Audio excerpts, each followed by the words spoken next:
Shalom semuanya. Ya, malam hari ini kita kembali jumpa dalam Zoom Dorea Ministry Indonesia. Dan saya percaya ini kesempatan yang begitu indah karena Tuhan kembali mempertemukan kita boleh bersama-sama dalam persekutuan ini. Kita bersyukur kepada Tuhan ya untuk waktu ini dan mari kita fokus sama Tuhan ya.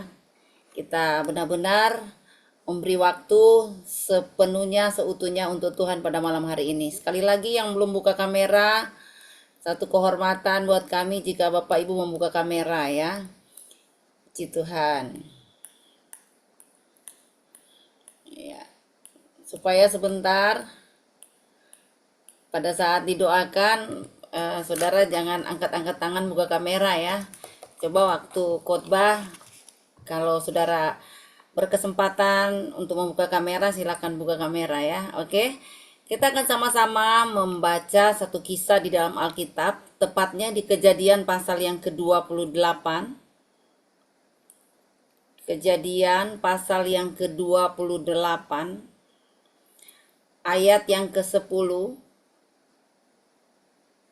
sampai dengan ayat yang ke-22. Saya minta Ibu Evi akan membacakannya buat kita. Kejadian pasal 28 ayat 10 sampai dengan ayat yang ke-22. Mari Ibu Evi baca buat kita semua. Ibu Evi mana ya? Ada Ibu Evi? Oh. Oh, tadi Ibu Evi ada ya? Iya, kalau Ibu Evi belum ada, saya minta nanti Ibu Vina akan baca buat kita Kejadian pasal yang ke-28 ayat 10 sampai dengan ayat yang ke-22.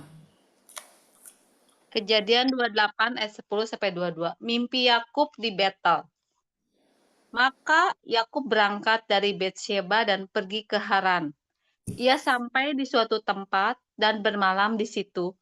Karena matahari telah terbenam, ia mengambil sebuah batu yang terletak di tempat itu dan dipakainya sebagai alas kepala, lalu membaringkan dirinya di tempat itu. Maka bermimpilah ia, di bumi ada didirikan sebuah tangga yang ujungnya sampai di langit. Dan tampaklah malaikat-malaikat Allah turun naik di tangga itu.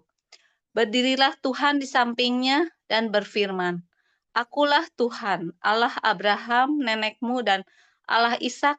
Tanah tempat engkau berbaring ini akan kuberikan kepadamu dan kepada keturunanmu. Keturunanmu itu akan menjadi seperti debu tanah banyaknya, dan engkau akan mengembang ke sebelah timur, barat, utara, dan selatan. Dan olehmu serta keturunanmu semua kaum di muka bumi akan mendapat berkat. Sesungguhnya aku menyertai engkau dan aku akan melindungi engkau kemanapun engkau pergi, dan aku akan membawa engkau kembali ke negeri ini, sebab aku tidak akan meninggalkan engkau, melainkan tetap melakukan apa yang kujanjikan kepadamu. Ketika Yakub bangun dari tidurnya, berkatalah ia, Sesungguhnya Tuhan ada di tempat ini dan aku tidak mengetahuinya. Ia takut dan berkata, Alangkah dahsyatnya tempat ini. Tidak lain dari rumah Allah, ini pintu gerbang sorga.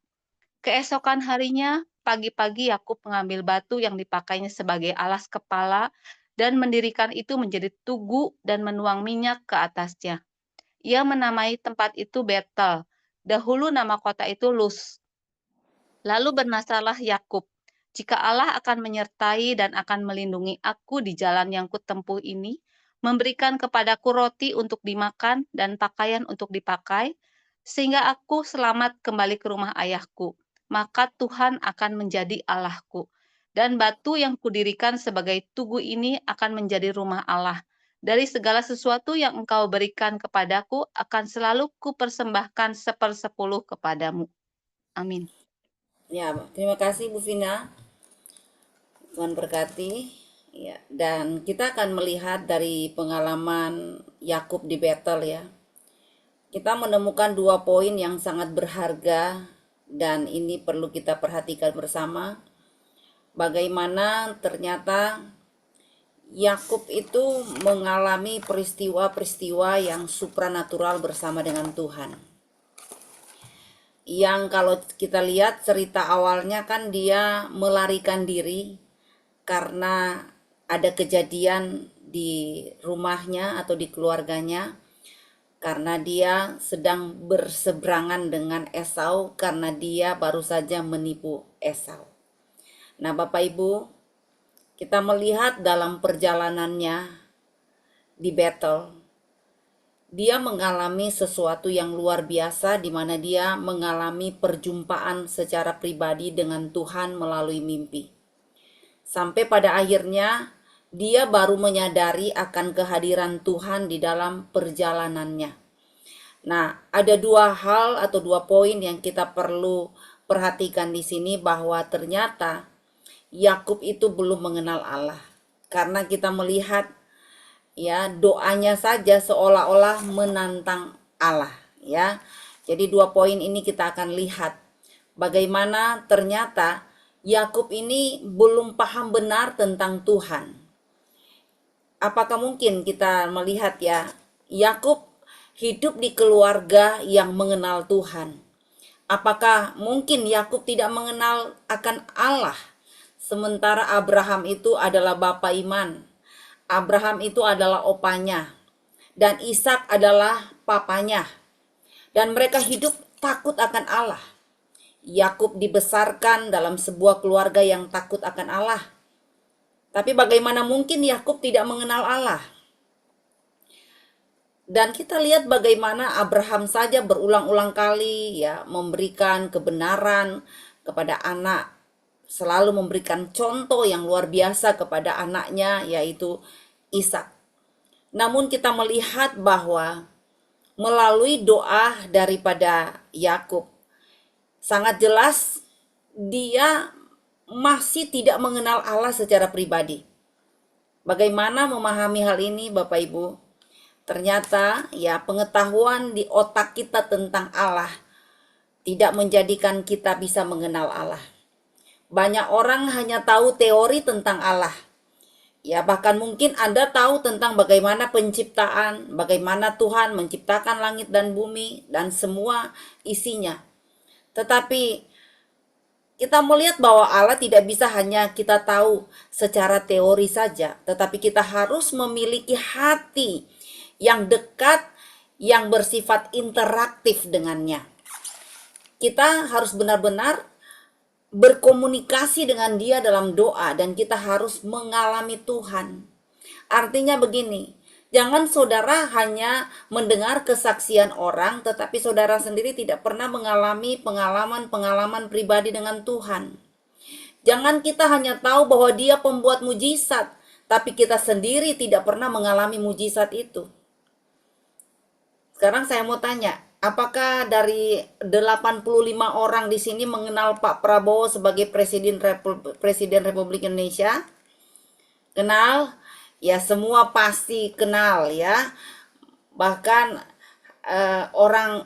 orang yang tidak sekolah saja, anak kecil saja bisa kenal siapa Pak Prabowo. Ya, kalau saya tanya kepada Ibu Priska, tahu Pak Prabowo? Tahu dong, masa nggak tahu? Aku selalu lihat di YouTube Aku selalu lihat di media, di TV selalu tampil. Saya lihat Ola saja, pembantu saya tuh kenal dekat, kenal sekali sama Pak Prabowo. Bahkan Mayor Teddy-nya aja, si pembantu saya yang namanya Ola, tahu benar siapa Mayor Teddy. Ya, kita lihat juga bahwa Pak Prabowo bisa dikenal dengan pidato-pidatonya. Namun, sekalipun Ibu Priska, Ibu Ruli, Ibu Retno, Ibu Ratna di sini ya, Pak Oce tahu siapa Pak Prabowo, ya, tetapi saya percaya ya Ibu Priska tidak mengenal Pak Prabowo secara pribadi. Dan sebaliknya, walaupun Anda kenal Pak Prabowo, tapi Pak Prabowo tidak kenal Anda, ya.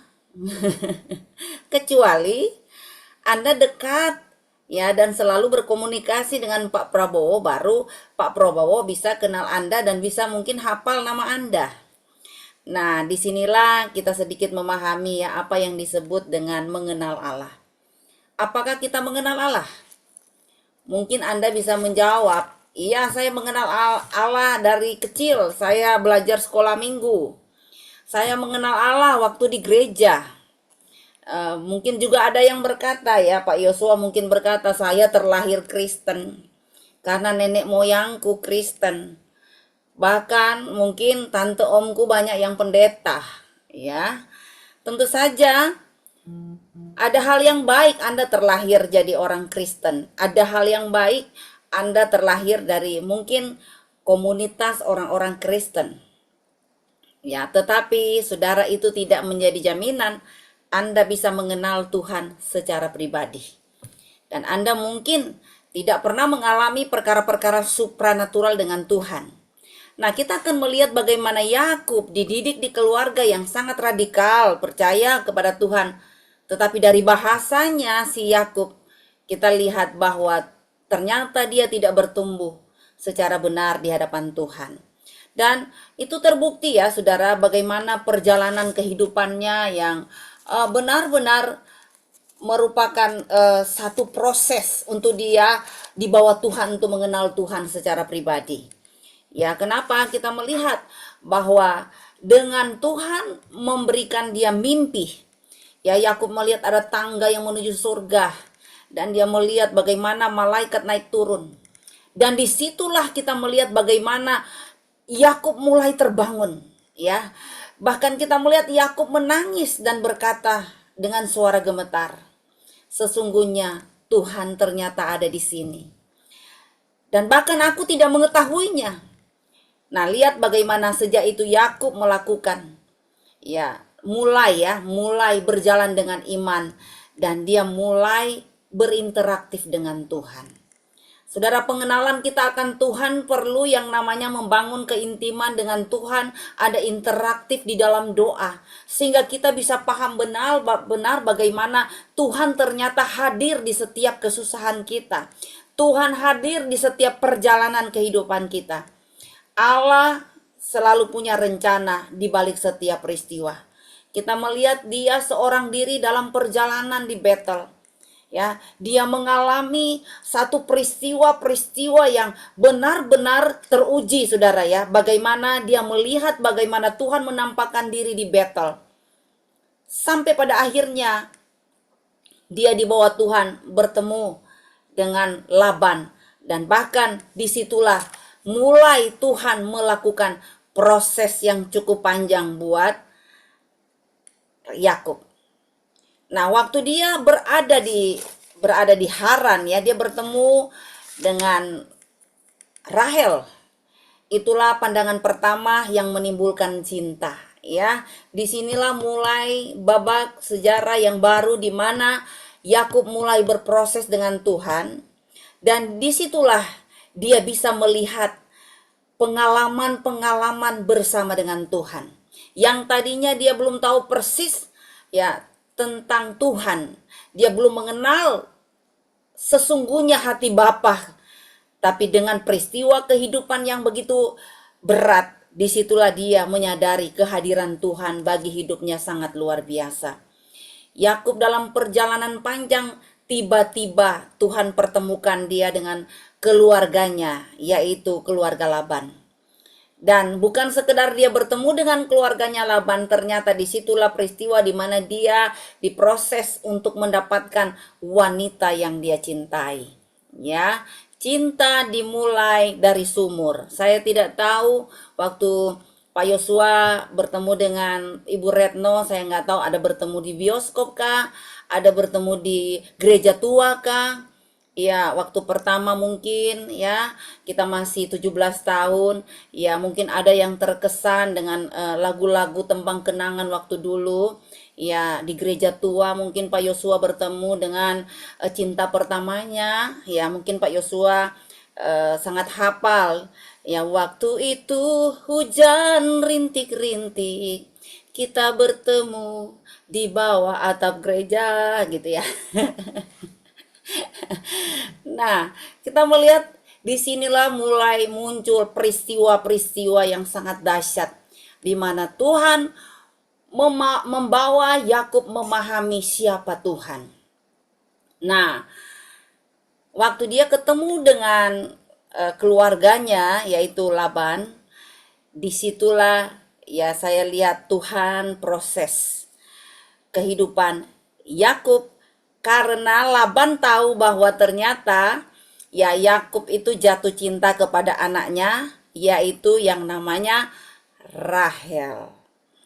Tetapi saudara, kita melihat ada agenda tersendiri di balik jatuh cintanya Yakub, di mana Laban memanfaatkan keadaan ini karena dia melihat kok Yakub ini orang pekerja keras ya. Yakub ini seorang yang rajin. Kehadirannya membuat Yakub punya ekonomi terangkat.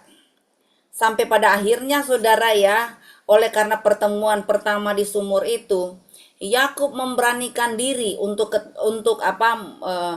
melamar ya si Rahel. Ya, tapi kita melihat bagaimana Laban memanfaatkan keadaan ini. Dia memperhitungkan cintanya Yakub kepada Rahel dengan memperhitungkan dagang. Artinya dia mengambil keuntungan di balik cinta anaknya. Dia menjadikan Yakub sebagai aset untuk membuatnya kaya. Nah, disinilah Laban mulai menyatakan aksi-aksinya, saudara, mulai bentuk rencana, ya bagaimana dia memanfaatkan Yakub. Dan benar, saudara ya, waktu Yakub menyatakan cintanya kepada Rahel dan ingin menikah dengan Rahel, peraturan daripada Yakub adalah kamu boleh mendapatkan anakku Rahel, tapi kamu harus kerja 7 tahun. Ya.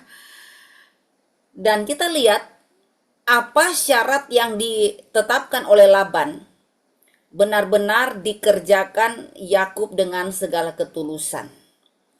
Karena didasari oleh cintanya kepada Rahel.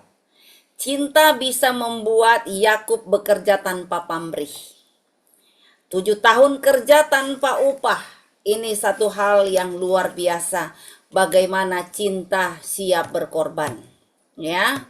Bagi Bapak Ibu yang pernah jatuh cinta, ya, walaupun dompet menipis, pura-pura kaya di depan pasangan ya. Biar gunung kan kudaki gitu ya. Waktu awal percintaan, saudara ya, saya nggak tahu sejarah percintaannya Ibu Vina, Pak Sutrisno ya, Ibu Ruli ya. Saya nggak tahu bagaimana bapak-bapak di sini menyatakan cinta kepada calon istri. Saya nggak tahu bagaimana bahasa mereka yang memikat hati ya, sampai-sampai ya biar samudra kan kulewati, gunung kan kudaki, saudara ya. Itu awal-awal ya cinta yang dilakukan oleh pasangan-pasangan kita, saudara ya. Dan tentunya kita lihat dari Yakub, karena cinta Yakub mau kerja keras. Karena cinta dia tidak peduli dengan lelahnya. Karena cinta Yakub penuh semangat kerja tanpa upah loh ini. Dan Yakub mau berkorban. Walaupun 7 tahun dia harus banting tulang untuk menepati janjinya kepada Laban. Kita lihat Yakub mencintai Rahel dengan tulus dan Yakub segera akan menikahi Rahel.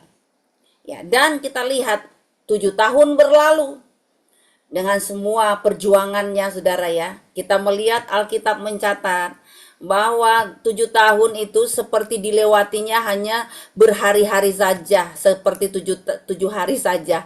Kenapa, saudara? Karena ada tujuan itu mendatangkan semangat. Karena ada semangat itu memotivasi. Ya, jadi benar-benar Yakub ini membuktikan kepada Laban bahwa dia benar-benar siap berkorban untuk sebuah cinta. Nah, kita lihat Yakub, dia bisa berkorban untuk sebuah cintanya kepada Rahel. Bagaimana dengan kita? Dapatkah kita ini berkorban ya, menjadi penggerak sebuah perubahan ya, dengan karena ada cinta yang sejati di hati. Saya percaya kalau kita punya cinta, kita akan kerja keras. Kalau kita punya cinta kepada Tuhan, kita tidak akan peduli dengan lelahnya kita. Kalau kita punya cinta kepada Tuhan, tidak digaji sekalipun, kita akan tetap berkata, saya akan tetap melayani Tuhan. Kalau saya lihat dalam lingkup Dorea Ministry Indonesia, ya pengurus dan gembala tidak digaji, tapi saya percaya kita digerakkan oleh kasih yang sejati. Kita dapat mampu melakukan tugas dan tanggung jawab kita melayani Tuhan. Bukan sekedar kita buang-buang waktu, tetapi ada rasa yang cukup dalam untuk kita menyadari bahwa hidup kita hanya kasih karunia Tuhan. Jadi saya mau menyatakan cintaku kepada Tuhan dengan saya memberi diri untuk Tuhan. Saya menyatakan cintaku yang tulus kepada Tuhan dengan saya mau bekerja tanpa upah. Ya, karena Yakub telah membuktikan itu, saudara. Namun ternyata, saudara, ini ujian buat dia. Cinta itu selalu dibarengi dengan ujian, ya. Saudara, cinta kepada Tuhan melayani dengan tulus, pasti di dalamnya ada ujian. Ujian apa yang dilewati oleh Yakub? Ujian di mana ya calon mertuanya ternyata ada siasat licik, ya. Laban punya pikiran yang jahat. Karena kita melihat pada hari H pernikahannya antara Yakub dan Rahel, Laban menukar Rahel jadi Leah. Nah, saudara, kita melihat pelajaran penting yang perlu kita garis bawahi di sini adalah Yakub pernah menukar hak kesulungan. Yakub pernah berpura-pura jadi Esau. Kini dia sekarang ditipu Laban dengan anak sulung. Kalau kita lihat dulu Yakub pernah berpura-pura jadi Esau, ya, anak sulung. Tapi kini dia ditipu Laban dengan anak sulung. Nah, kita lihat ternyata prinsip tabur tuai itu berlaku untuk setiap kehidupan kita. Dan kita lihat bagaimana kan Rahel ditukar jadi Lea, ya. Wah, ini Lea kasihan sekali ya, jadi korban. Jadi pion dalam permainan licik ayahnya. Lea jadi wanita yang harus menangis setiap hari. Lihat bagaimana kita tidak membahas Lea, ya, tetapi kita membahas tentang Yakub, bahwa apa yang dia tabur, dia juga menuainya. Ini benih dari masa lalunya. Ini ironi kehidupan yang pahit. Tetapi kita melihat Yakub pun sadar bahwa hidupnya sedang dimurnikan Tuhan. Dia sadar bahwa dia pernah melakukan hal yang jahat di mata Tuhan melalui peristiwa dia mengambil hak kesulungan. Saudara, kita melihat babak yang berikutnya. 7 hari setelah menikah, maka muncullah aturan bahwa kalau kamu mau mendapatkan Rahel, wanita yang engkau cintai, maka engkau pun harus kerja 7 tahun lagi. Kita lihat bagaimana 14 tahun Yakub rela ditipu demi cinta, ya. Tetapi kita melihat walaupun dia harus mengalami yang namanya tertunda, tetapi apa yang dia rindukan itu terjadi sesuai dengan waktunya Tuhan. Setia walaupun tertunda. Ya, dia tetap setia menunggu apa yang menjadi kerinduannya untuk mendapatkan Rahel. Yakub tidak melihat Rahel hanya sebagai wanita yang dia cintai, tetapi sebagai anugerah yang harus diperjuangkan dengan kesetiaan. Saudara, saya ingin garis bawahi kata ini. Kalau kita ada rasa cinta yang dalam kepada Tuhan, maka kita harus rela berjuang. Karena kita melihat bagaimana Yakub menjalani proses dengan penderitaan yang cukup panjang. Dia harus kerja di bawah matahari. Dia harus banting tulang untuk mendapatkan cinta. Lihat bagaimana cinta mereka diuji melalui waktu dan kesetiaan. Kalau saya hubungkan dengan kehidupan kita, walaupun kita harus mengalami perjalanan waktu yang cukup panjang, tetapi setidaknya saudara, kita bisa membuktikan bahwa sampai hari ini kita tetap setia. Saya melihat ya di dalam Sum Dorea Ministry ini betapa kagum, dan saya bilang saya ya menghargai ya mereka-mereka yang begitu setia. Di Sum pagi, Sum malam, waduh saya bangga melihat beberapa orang di Sum ini yang sangat setia, menyatakan cinta dan pengorbanannya kepada Tuhan, memberi waktu untuk Tuhan, walaupun tanpa upah, tetapi saya percaya jerih payah kita semua diperhitungkan Tuhan. Lihat Yakub, karena cinta dia rela menunggu, ya, menunggu akan janji-janji Tuhan. Saudara, ada kalanya walaupun kita mencintai Tuhan dan Tuhan mencintai kita, ada proses di mana kita harus menunggu semua itu akan terjadi. Ada proses yang terkadang panjang, ya, kita harus lewati masa ujian dari Tuhan. Tetapi disinilah saya lihat bagaimana terkadang jawaban itu belum datang, tetapi Tuhan sedang mendidik kita belajar tabah memperjuangkan apa yang kita cintai. Ya, saudara, kita lagi berjuang, semua kita lagi berjuang. Tetapi saya mau katakan, Tuhan tidak tinggal diam. Walaupun awalnya Yakub memulai sebuah kesalahan, tetapi kita melihat bagaimana Tuhan tidak diktator ya, dengan menghakimi terus, kamu salah ya, kamu pernah membuat penipuan, kamu licik. Tuhan tidak seperti itu. Tuhan selalu bekerja di tengah kehidupan yang walaupun saudara mengalami kekacauan ya, tetapi Tuhan secara diam-diam memperhatikan dan mempedulikan kita. Ya, saya bilang kenapa Tuhan bekerja di balik kekacauan? Karena kita melihat dengan pernikahan yang kedua, tentunya ya antara Lea dan Rahel itu pasti ada perselisihan untuk mencari muka di hadapan Yakub. Tetapi kita melihat walaupun di sini ada gesekan ya, namanya kalau dua istri begitu pasti ada gesekan-gesekan. Apalagi saudara, waktu itu Tuhan belum membuka kandungannya Rahel ya. Tuhan memperhatikan tangisnya Lea sehingga Lea bisa mengandung dan melahirkan anak gitu saudara. Kita lihat ternyata dengan adanya gesekan-gesekan itu, ya Tuhan pun bisa melakukan mujizat di tengah kandungannya Rahel, sehingga Rahel pun bisa melahirkan anak. Tetapi saudara, saya lihat peristiwa demi peristiwa yang terjadi, walaupun kelihatannya ada kekacauan, tetapi melalui keturunan Yakub, ternyata Tuhan sedang menulis ya kisah besar lewat kisah Yakub ini. Ya, walaupun di dalam kekacauan, tetapi ada kisah tentang 12 anak laki-laki yang Tuhan percayakan kepada Yakub, dan itu menjadi 12 suku Israel. Yang luar biasa ya. Cinta sejati tidak bisa dibangun hanya di atas keinginan manusia, tetapi di atas kesetiaan kepada rencana Allah.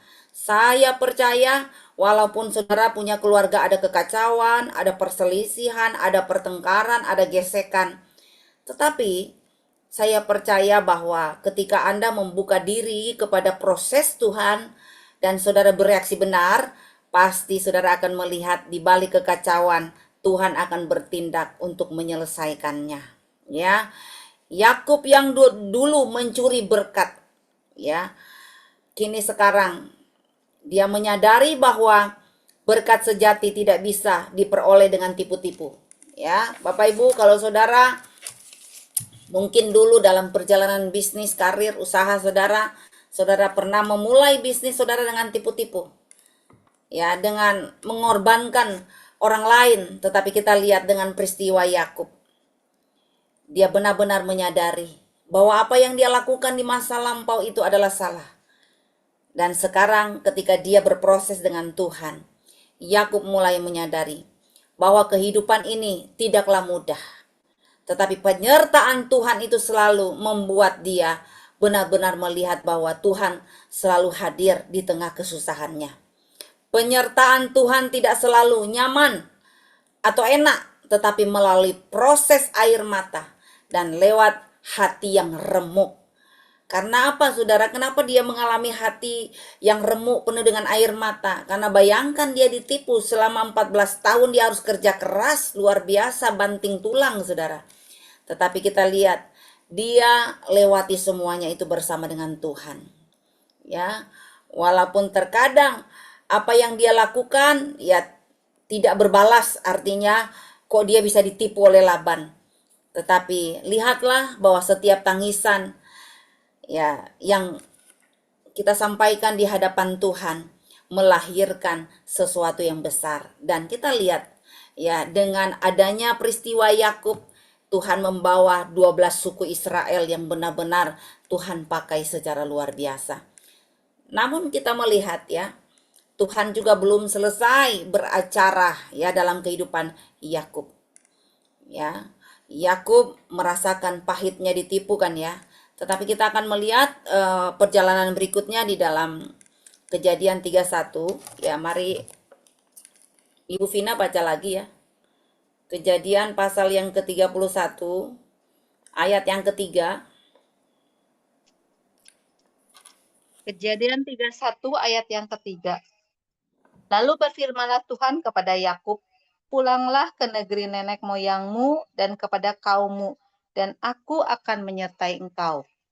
Ayat 4. Ayat 4. Sudah itu, Yakub menyuruh memanggil Rahel dan Lea untuk datang ke padang, ke tempat kambing dombanya. Ayat 5. Lalu ia berkata kepada mereka, telah kulihat dari muka ayahmu bahwa ia tidak lagi seperti yang sudah-sudah kepadaku, tetapi Allah ayahku menyertai aku. Ayat 6. Juga kamu sendiri tahu bahwa aku telah bekerja sekuat-kuatku pada ayahmu. Tetapi ayahmu telah berlaku curang kepadaku dan telah 10 kali mengubah upahku. Tetapi Allah tidak membiarkan dia berbuat jahat kepadaku. Apabila ia berkata, sampai di situ dulu ya. Nah, kita lihat bagaimana sekalipun Yakub itu selalu ditipu oleh Laban, tetapi saya melihat ya bagaimana Yakub tetap diberkati walaupun ditipu. Saudara, berapa banyak di sini yang dalam usaha Anda itu ditipu orang, tetapi ditipu orang tidak menjadikan saudara miskin dan melarat. Ditipu orang tidak membuat saudara tidak bisa makan. Ditipu orang tidak membuat saudara hancur-hancuran. Karena saya lihat bagaimana Yakub walaupun dia ditipu oleh Laban, tetapi Yakub tetap diberkati oleh Tuhan. Ya, sampai pada akhirnya di dalam Kejadian 31 ayat 16 kita lihat ya. Tetapi segala kekayaan yang telah diambil Allah dari ayah kami adalah milik kami dan anak-anak kami, maka sekarang perbuatlah segala yang difirmankan Allah kepadamu. Lalu bersiaplah Yakub, dinaikannya anak-anaknya dan istri-istrinya ke atas unta. Digiringnya seluruh ternaknya dan segala apa yang telah diperolehnya, yakni ternak kepunyaannya yang telah diperolehnya di Padan Aram, dengan maksud pergi ke Ishak ayahnya ke tanah Kanaan.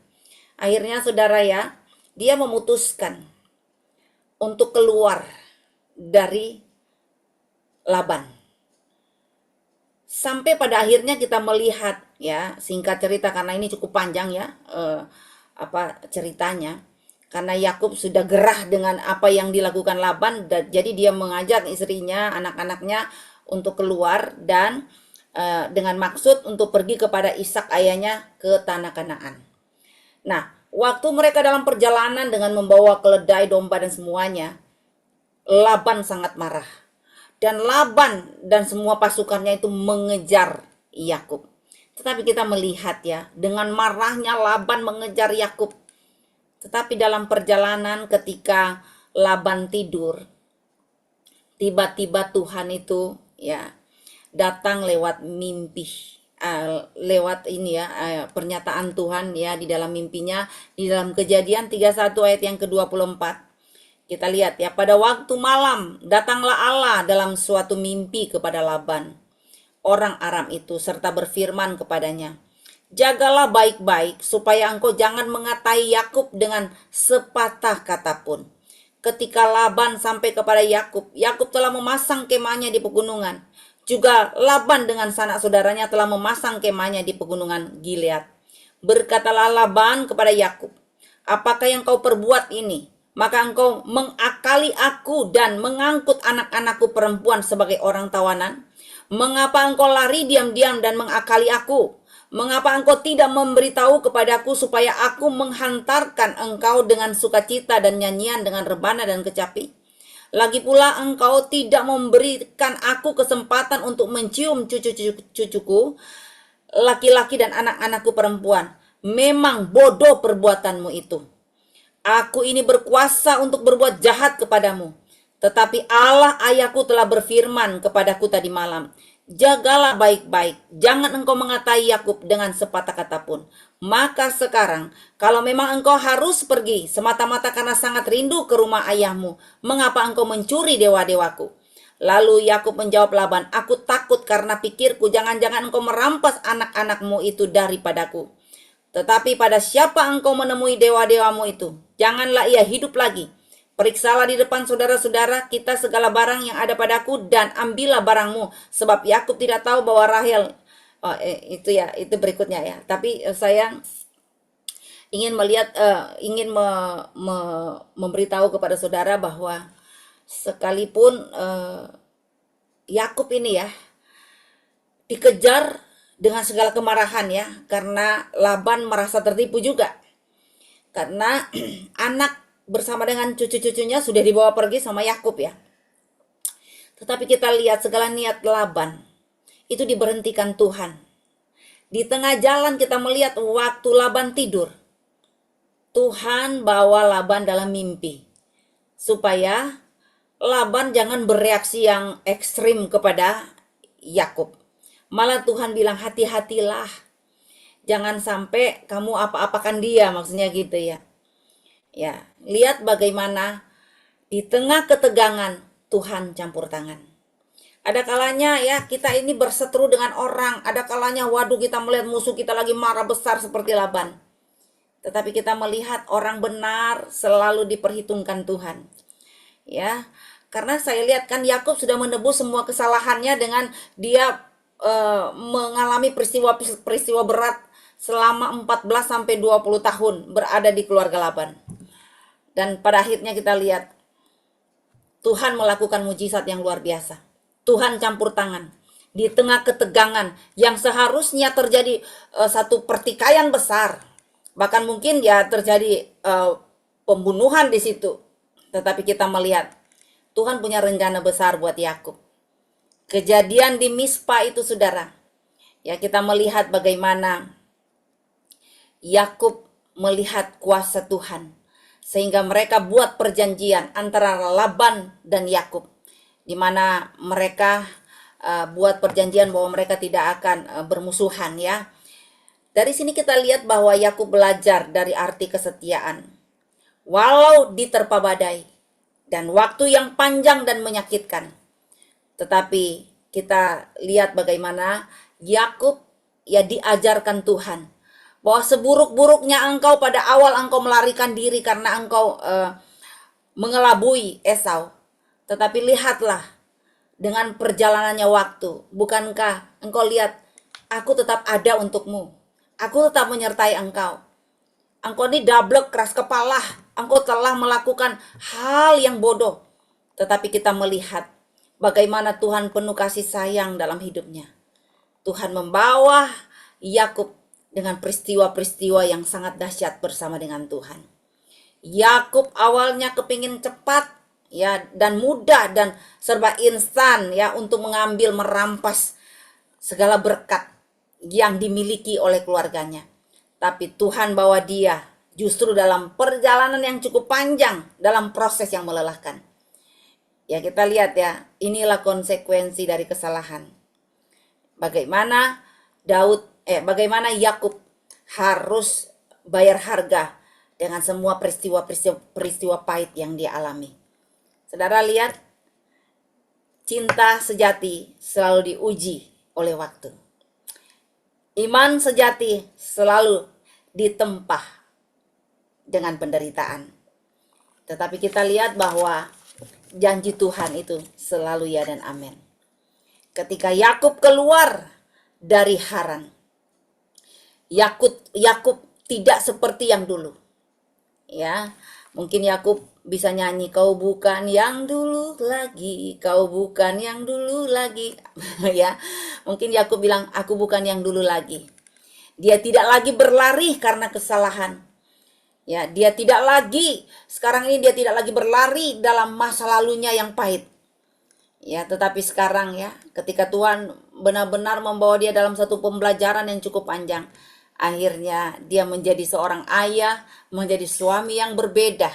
Dia menjadi seorang pribadi yang teruji. Dan dia siap ambil resiko dari kesalahannya di masa lalu. Karena apa? Selama 14 tahun itu bukanlah waktu yang pendek untuk dia diajari oleh Tuhan. Tetapi kita lihat Tuhan tidak pernah membuang Yakub. Tuhan juga tidak pernah membuang kita, walaupun kita ini banyak kesalahan. Tetapi justru Tuhan membentuk kita melalui proses kehidupan hari-hari ini.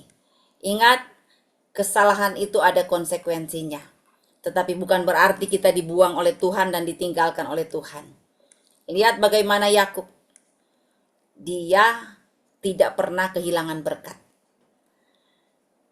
Ia tidak memutuskan, ya, Tuhan tidak pernah memutuskan berkat kepada Yakub karena dia pernah buat kesalahan. Tetapi justru kita melihat bagaimana Tuhan beracara karena Yakub siap mengubah kehidupannya. Ya, Yakub bersedia berproses dengan Tuhan. Makanya hari ini mungkin ada yang lagi diproses Tuhan dengan waktu yang cukup panjang ya. Bersabarlah ya. Karena saya percaya ada waktu yang Tuhan telah tentukan di mana proses itu akan selesai. Ya. Mungkin ada di antara kita seorang pengusaha-pengusaha ya, seorang pebisnis, ya kita mungkin lagi menunggu kapan ini akan berakhir. Mungkin ada Pak Akeng, Pak Antonius ya, Pak Oce, Pak Sutrisno, Pak Arianto, ya Pak Kamajaya mungkin berkata ya sebagai kepala rumah tangga mungkin berkata sampai berapa lama lagi Tuhan, sampai berapa lama lagi Tuhan, sudah nggak kuat, nggak sabar, rasanya mau mati ya. Saudara yang terkasih, ya saya percaya Tuhan punya rencana yang besar dalam hidup saudara. Tuhan bukan sekedar melakukan mujizat buat saudara, tetapi sebenarnya yang Tuhan inginkan adalah pembentukan karakter kita semuanya. Ya, berbahagialah kalau kita sedang diuji oleh Tuhan. Sehingga kita bisa melewatinya dengan penuh ketabahan. Ya, setiap luka membelajarkan kita bahwa sesungguhnya rasa sakit dapat menjadi motivator terbesar untuk kita melakukan refleksi diri dan mengubah hidup menjadi lebih baik. Ya, saya yakin bahwa Tuhan uji kita untuk jadi lebih baik. Nah, saudara, dengan semua peristiwa yang dialami oleh Yakub, ya sekiranya ini membuat kita ini bisa berkesimpulan bahwa Tuhan itu izinkan segala sesuatu. Ya, semuanya mungkin diawali dengan kekacauan, diawali dengan penipuan. Tetapi kalau kita mau bertobat, mau berproses dengan Tuhan, Tuhan tidak pernah lagi melihat kesalahanmu di masa lalu. Walaupun konsekuensinya saudara harus terima, tetapi ada kehidupan yang baru Tuhan sudah siapkan, di mana saudara akan melihat bahwa Tuhan akan memerintahkan berkat kembali dalam hidup saudara, dan Tuhan akan mengubah air mata jadi mata air. Amin. Ya, walaupun terkadang kita menantang Tuhan, ya, tetapi kita lihat Yakub pernah menantang Tuhan dengan mengatakan, kalau Tuhan memberkati makanku, Tuhan memberikan pakaian, Tuhan menyertai perjalananku, maka aku akan menyembah Allah ayahku. Dan ternyata saudara, proses jauh lebih penting daripada hasil. Dan disinilah Yakub mengalami perubahan yang dahsyat, di mana dia bisa melihat ternyata ya Tuhan tidak merubah dia secara instan, tetapi melewati proses air mata, dan dia harus buktikan cinta sejatinya di hadapan Tuhan. Saya yakin bahwa jika pun proses ini sedang saudara alami, Tuhan izinkan sedang dialami oleh Bapak Ibu di dalam proses yang cukup panjang, ingat, Tuhan selalu bekerja di balik proses. Dan Tuhan tidak diam. Saya yakin bahwa tinggal sedikit waktu lagi yang berproses cukup panjang di streaming ini. Percaya Tuhan pasti buka jalan dan tidak ada rencana Tuhan yang gagal.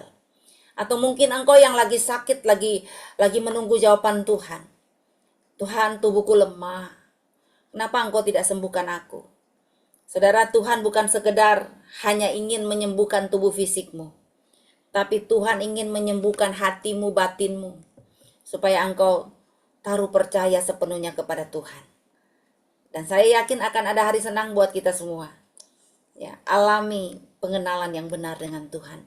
Jangan cuma sekedar tahu, tapi mari semua kita minta kepada Tuhan. Biar aku alami mujizat spesial itu. Kalau orang lain disembuhkan, aku juga.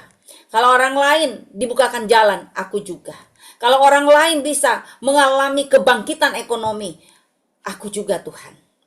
Ya, kita minta sama Tuhan supaya izinkan aku untuk bisa menerima mujizat itu walaupun aku menyadari aku bersalah, aku berdosa di hadapan Tuhan.